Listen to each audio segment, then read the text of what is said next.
بسم الله الرحمن الرحيم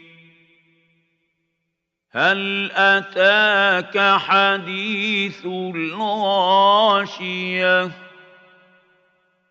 وجوه يومئذ خاشعة عاملة ناصبة تصلى نارا حامية تسقى من عين آنية